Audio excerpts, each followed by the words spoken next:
So, our next speaker is Philipp Schwarz. Philipp Schwarz is a doctoral student at Göttingen University in Germany. His title is Thick Concepts and the Unity of Virtues. Please go ahead, Philipp.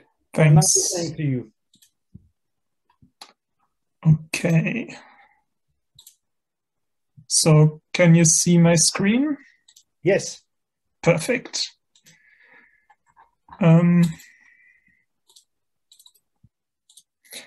Okay. So what I would... Okay, I can't... Okay, perfect. In this talk, I would like to make three interconnected claims, namely that in order to possess one virtue, one needs to possess all the virtues, that this is interchangeable with the idea that ultimately there is only one virtue, namely phronesis. And I would like to show how the semantics of thick concepts can help understand this. So my talk will consist of 4 parts. At first, I will very briefly introduce Robert Brandam's inferentialist semantics, because that provides an important framework for my general approach. I will then introduce a concept of virtue and how virtues can come into conflict with one another. As I said, I would like to, I will briefly introduce the inferentialist semantics that provides the framework for my approach. I will then introduce a concept of virtue and how virtues can come into conflict with one another, which calls for an idea of a unity of virtue. I will then provide a holistic approach to the semantics of thick concepts, and I will ultimately explain how this amounts to saying that there is only one virtue. So Brandam's inferentialist semantics basically says that the meaning of a concept and its understanding is determined by its place in a rationally organized network of materially valid inferences. So what exactly do I do when I see something red and I say, this is red? According to Brandam, this is a manifestation of a reliable differential response to a stimulus. And for humans, this is crucially accompanied by a kind of self-knowledge. So in order to say this is red and have it be a meaningful statement, I need to know what it means to make meaningful statements, so to speak.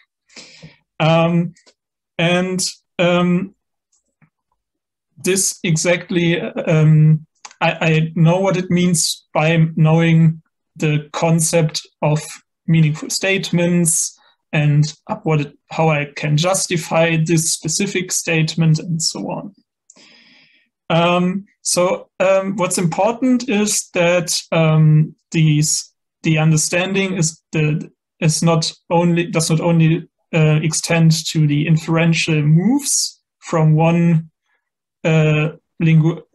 conceptually articulated item to another, but also to non-linguistic items. For instance, if the object I see is a traffic light, one aspect of understanding what it means in this situation to say it is red would be to understand that I have to stop walking.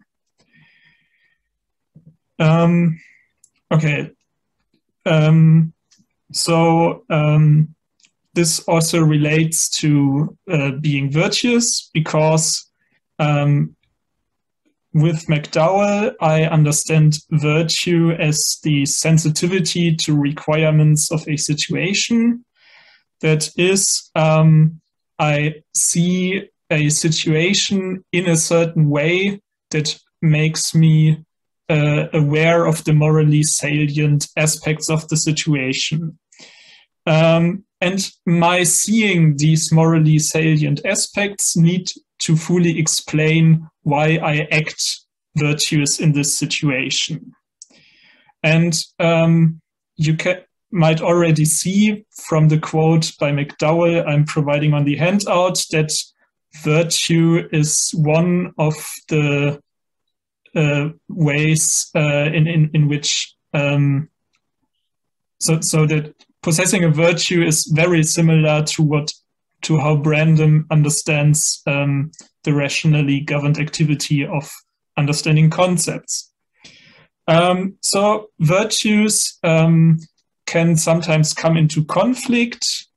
Philip, yes? I'm sorry, but we did not receive your handout. Could you please send it once again? I'm so sorry. I'm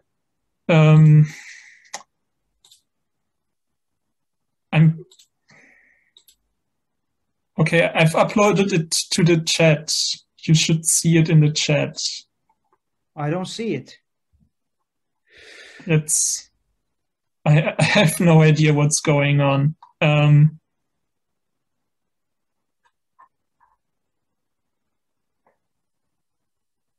I've sent it to everyone.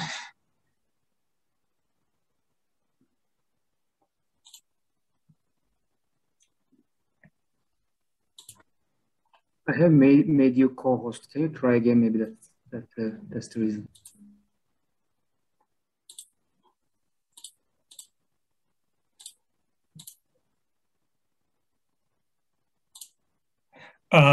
Sorry. I made.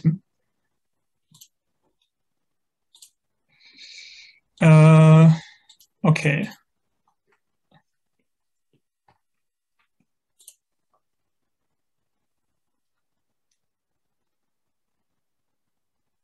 Can you see the file in the chat? No. I don't know. Okay. Okay. I could email the presentation to the conference mail address, as someone suggested. Yes, we can do it. You can send it to my email address as well. I wrote it to chat. Okay.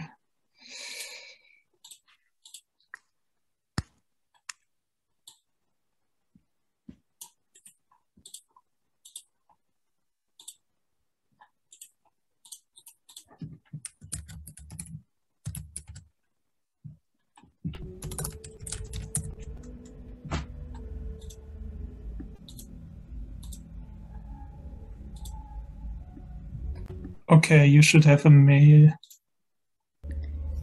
Philip, sorry, is it also the thing that your document that you're trying to send is your presentation, right? No, I tried sending the handout. Handout, okay.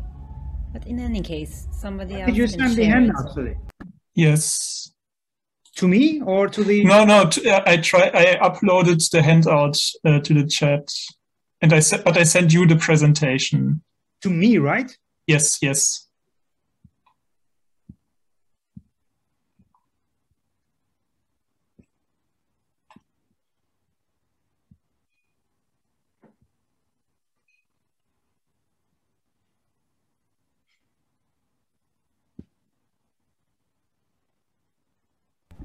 Çağlar, you checked out the junk box also, right?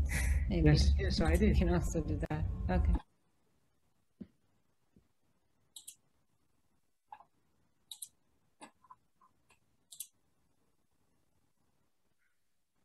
Wow.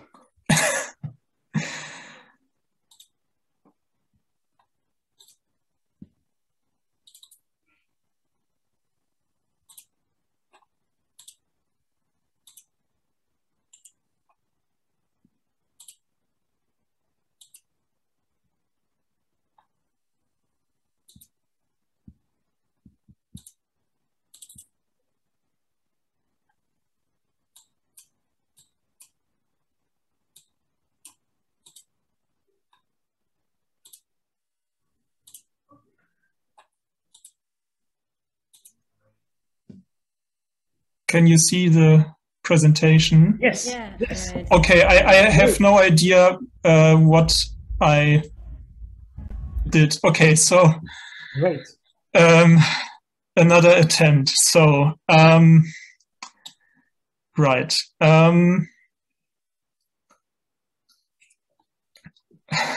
Should I start over or? Yes, yes. Okay, so as I said, I will first explain in short Brandon's inferentialist semantics. I will then provide an account of virtue and how they can conflict. I will explain how possessing virtues is equivalent to understanding thick concepts, and I will provide an account of an holistic approach to thick concepts, and I will then explain how this latches onto the idea that phronesis is the only virtue. So,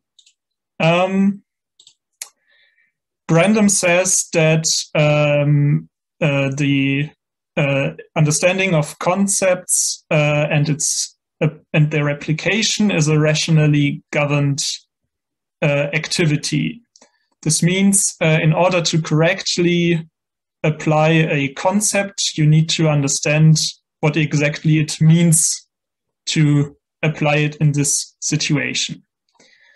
As he calls it with Sellers, it's a move in the game of giving and asking for reasons. And understanding a concept is crucially determined by being able to acknowledge the discursive commitments.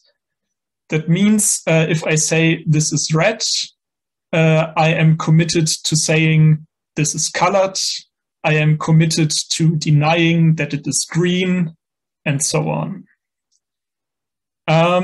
Also, the commitments may themselves not be sentential. They can be practical as well. For instance, if you have a culture in which white is the color of death, you might be discursively committed to avoiding white objects. So, virtue.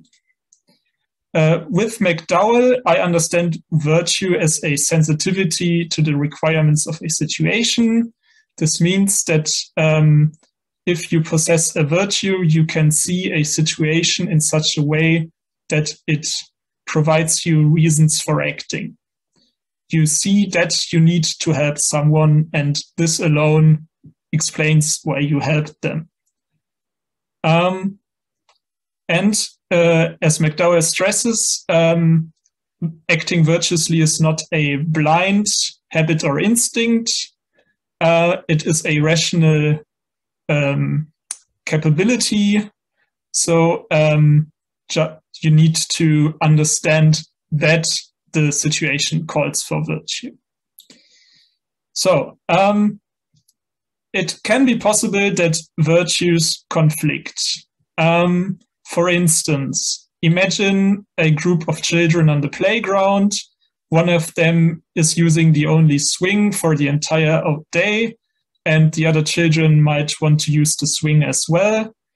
And if you were to tell the child that abandoning the swing so that the others can have a go at it might upset the child, so it would most likely be not a kind thing to do if we understand kindness as respecting other people's feelings. But I guess most people would agree that it is a demand of fairness or justice. So this also has been pointed out by Iris Murdoch, who says that we have to explain virtues in terms of other virtues. This latches onto the semantics of thick concepts for several reasons.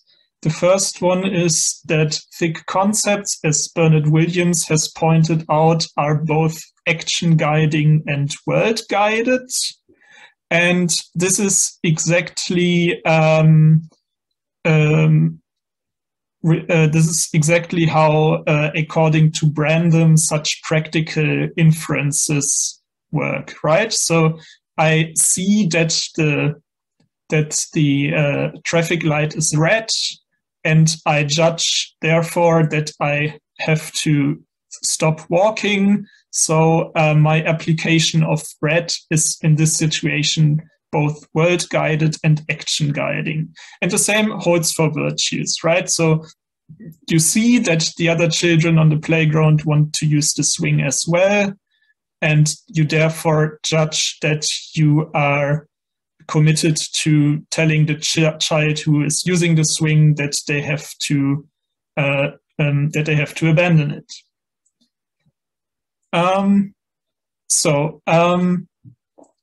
Some people, especially the non-cognitivists, have argued that that thick concepts can be disentangled into a world-guided and a action-guiding part. For instance, as Simon Blackburn has tried with courage, he says courage is overcoming difficulties and dangers that would daunt others. But I think that those definitions only give an account of what it means to be courageous or possess any other virtue under regular conditions. I will therefore call those definitions generic definitions. As Anscombe has pointed out, we can imagine all sorts of situations that fulfill the conditions of a generic definition, but still the situation does not, or the action does not fall under a certain virtue. For instance, as Hilary Putnam argues, operating without anesthesia certainly causes great pain. Causing great pain would be the generic definition of cruelty, but we wouldn't want to say that every surgeon before the invention of anesthesia was being cruel. And another case would be a situation in which the conditions of a generic definition are not met, but still the situation can be captured by a thick concept. For instance, psychological manipulation does not cause pain, but it could be described as cruel under certain conditions. So generic definitions don't establish either necessary or sufficient conditions for the correct application of a thick concept. How does this relate to the idea of holism and phronesis? So in order to have a generic definition apply to any situation in which we want to say that the virtue is manifest, we need to introduce a normative element in the guise of a thin moral concept. So, for instance, if we want to stick with Blackburn's definition of courage, we would have to say that courage is overcoming difficulties and dangers that unjustifiably daunt others, right? That there are some situations in which it would be perfectly fine to shy away from a danger. So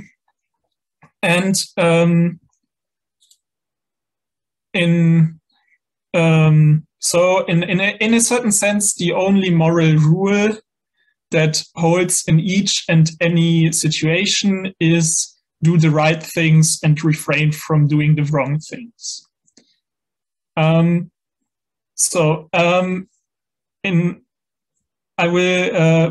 now, in order to understand how phronesis is the only virtue, we need to take a quick look at Iris Murdoch's reading of the Allegory of the Cave.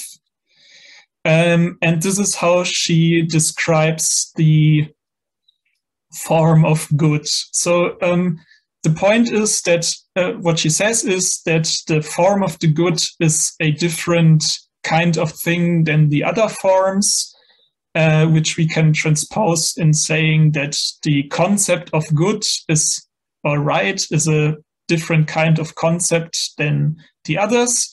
And I'd say it's precisely because it is a thin concept. So do the good thing or do the right thing is a thin moral rule, so to speak. But this is precisely because it is so general, because do the good thing holds in each and every situation. But it doesn't tell us anything about what exactly to do. And this is why we need the thick concepts, because they are concrete instantiations of doing the good thing or the right thing. So being kind, being fair, being courageous are ways in which one does the good or the right. And I think that is precisely in this sense that phronesis is the only virtue, because we want to say that a virtuous person always does the right thing. And as we have seen, one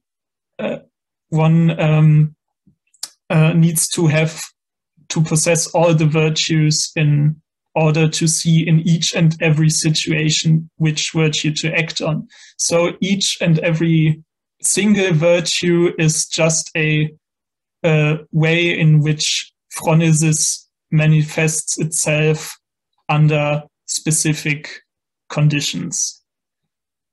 That was my talk. Thank you very much for listening. I'm looking forward to the discussion. Thank you for the talk, Philip. And now we will have questions. Let me see. Okay. We don't have any question right now. Okay, we have a question. We have a question from Carlos. Carlos? Hello. Thank you, Philip, for your talk. It is a great issue for the Stoics. You may have noticed, I don't know. But in the ancient Stoa, the great founders, namely Chrysippus, Zeno, and Cleanthes,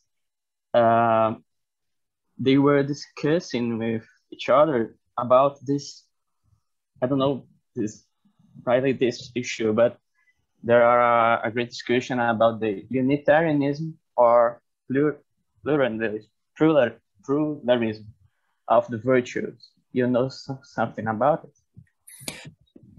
I have to admit, I don't really know the Stoics. I'm mainly drawing on modern readings of Aristotle and Plato. Okay. Can I talk a bit more? Sure. Thank you. So in Chrysippus believes that the phronesis is not the only virtue. He thinks that there are several virtues and they are all related to each situations of life. I think that it would be a good reading to you. I don't know if you are interested in this issue. Yeah, generally I am happy about any point to be made on this. So as I said, I think on the general level, virtue is knowing what to do, knowing the right thing, apprehending the good, however you might want to put it. But as I said, the point is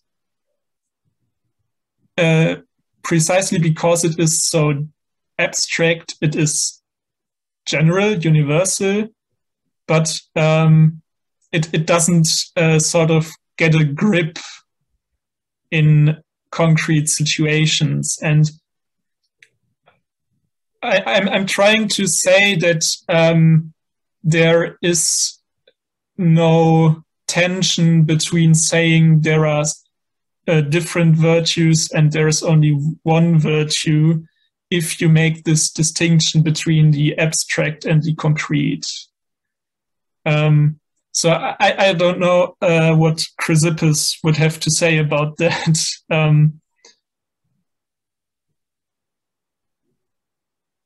Okay. Thank you. Okay, great to see you again, Simon. Is it Simon or Simon, by the way? Simon. Simon, okay. Yeah, my question sort of relates to the previous one. I was going to ask what this gains you by saying that phronesis is the only virtue because it's just the disposition to do the right thing in any situation.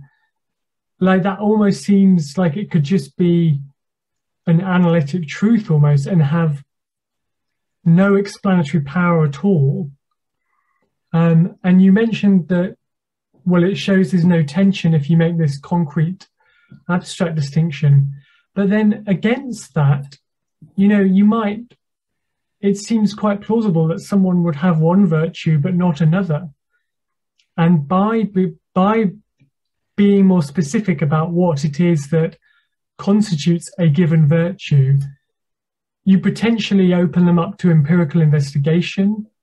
You know, so you might imagine the brain circuits that underlie fear and kind of stress reactions and how they interact and how they operate to give rise to courage and that kind of thing. But then if you just, that seems to be lost, or if you kind of reduce everything to one.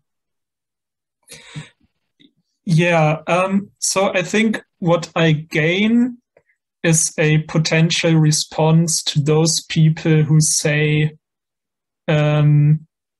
virtue ethics runs into the problem of conflicting virtues, because to my knowledge it is a common critique.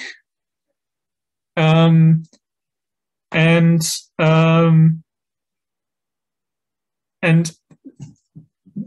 there was another point. So I don't really think that virtues could be investigated empirically, and this arises from the point at the beginning that as I said, I understand the understanding of concepts and the ability to make judgments essentially as a normatively governed capacity, and in that sense, I don't really think we could get an empirical account of virtue, because knowing the underlying organic mechanisms wouldn't tell us much about the conditions under which it would be right or justified to be scared. And even if it could, there are different ways of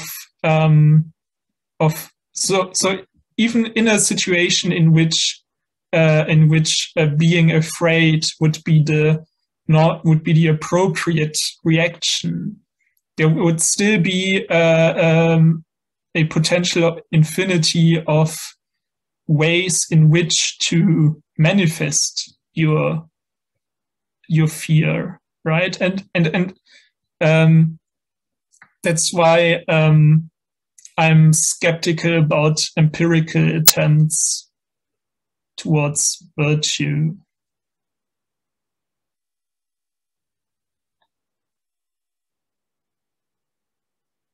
Okay, Kathy.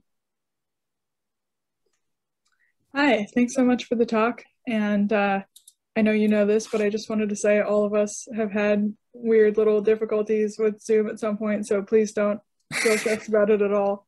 I won't take up any more time by explaining the horrible things that have happened on my end, but you know, it's universal. So I was interested in some of the more subtle connections between the Brandom and McDowell material you presented at the beginning and the final conclusion. So in the initial part, I took it that there was a significant role for a kind of like moral perception, or you know, seeing the features of the situation that give rise to the moral action properly. So in your final definition of phronesis, that's a little bit less present. It's more just about this disposition to do the right thing. But to what extent do you think the disposition, or you know, the virtue that is phronesis has a perceptual character and still involves this ability to correctly see the moral situation? Excellent question. I was kind of hoping for it. So I'm heavily drawing on McDowell's metaphor of point of view or perspective. And in this sense, I would say that phronesis sort of opens up this perspective. And this is kind of related to Murdoch's reading of the allegory of the cave.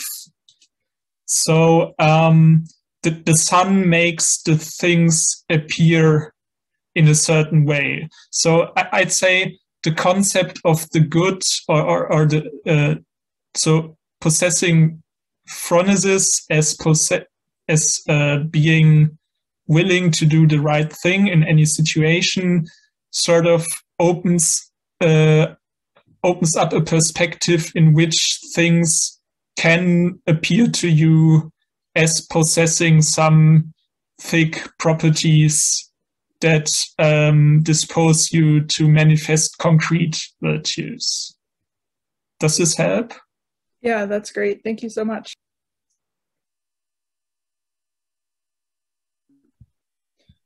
Okay, we don't. Okay, we have.